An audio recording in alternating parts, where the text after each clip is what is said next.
Hello, this is Pharaoh Vincent with Nation 1111, and today we're going to talk about mergers. Um, there's a upcoming merge April 6th. There's a ton of different nations that got merged. I just want to say congratulations to the winners, and I'm sorry to anyone who feels like they have already lost. Certainly an interesting time to speak of, right? Because some nations are getting like their third mergers in the 700s, when some older nations haven't even gotten to that three merger in total. But like, I can explain a little bit of that too, right? Something I noticed with the three nation mergers is that they'd only merged two nations the first two times, right? And so, like, back in my day, when 506 first merged, we merged with three nations. And then when I merged, when 473 merged, they also merged with, three nations. And when 443 did that, they did the same thing. And so technically there's six total nations in two mergers. When you look at it from that perspective, you can kind of understand why some of the older nations are not merging quite as quick, is because they used to have this three nation policy. They brought it down to two because it kills people off slower, and the more people play, the more money Camel makes. It makes a lot of sense. I can actually understand the business decision behind not wanting to do that. So just kind of my pro tip to everyone, when it comes to merging, things that you should be doing right now. The very first thing that you need to do is reach out to the top alliance or top alliances in the nation you're going to be merging into and create a group chat.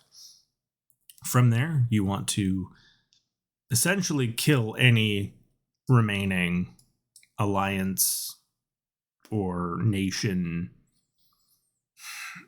like held beliefs that you have right then and there, because as soon as you go into those conversations with this other nation, approaching it at a place of equals is way better than approaching it where like one side feels superior than the other, or you're bringing in a lot of baggage.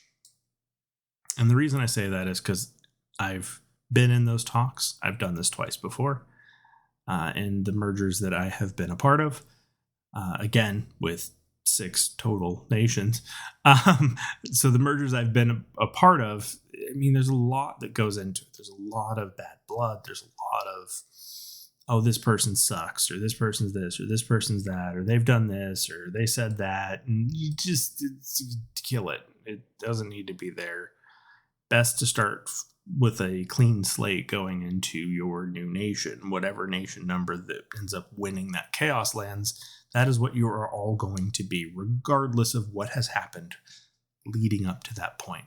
Everything else stopped mattering the moment Camel sent that message out saying that you're going to be merging with whoever. What you want to do is you want to determine who the top alliance will be. Best way to do that is actually going into this lovely screen right here and looking up at the top. This is your technology level.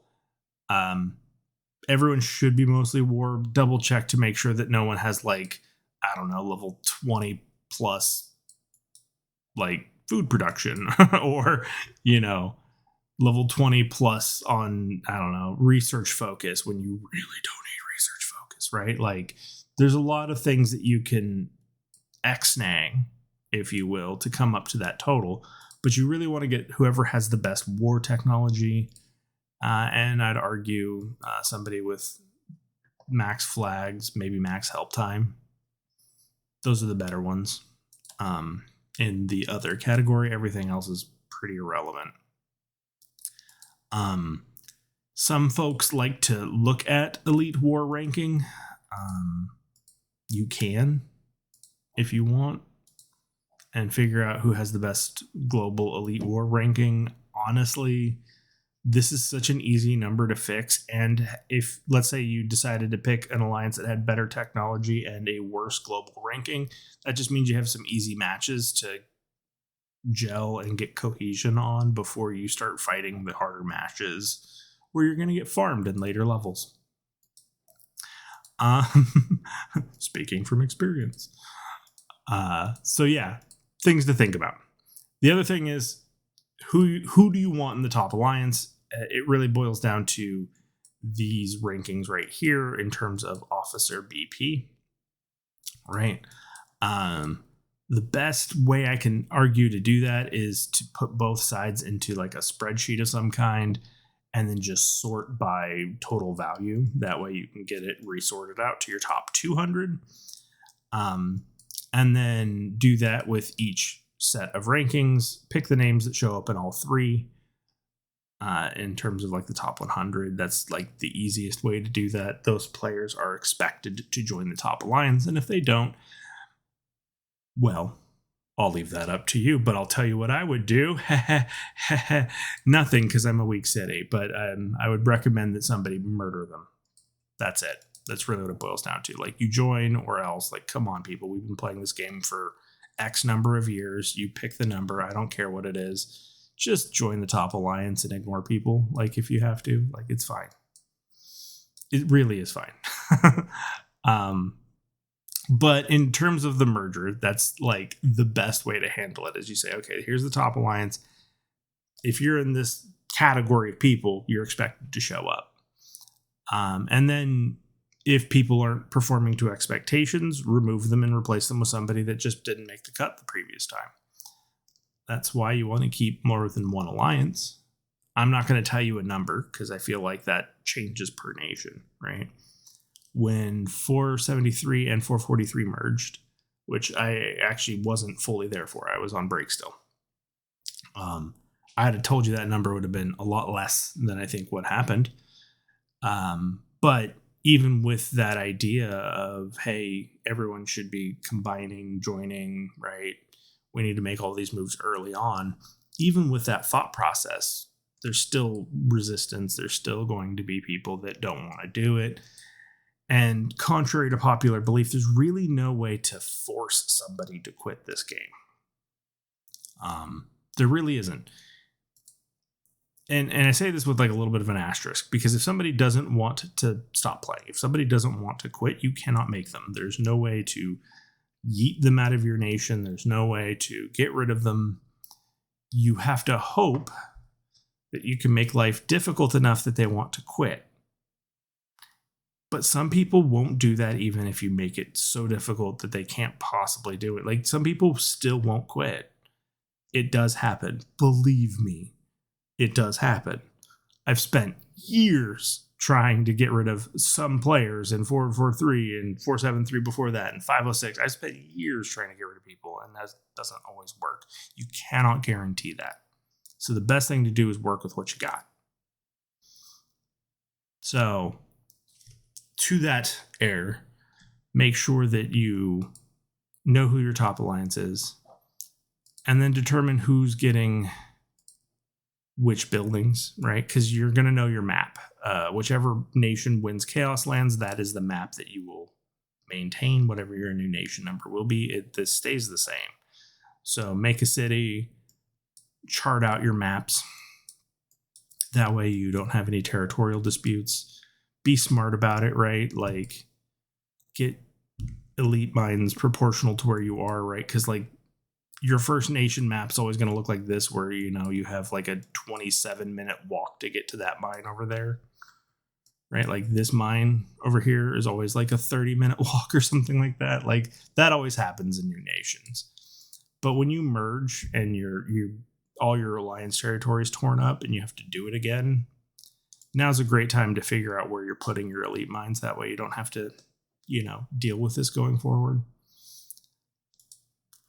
And then the last kind of thing that you want to do as a nation is figure out what events you're going to prioritize and what your rules are going to be.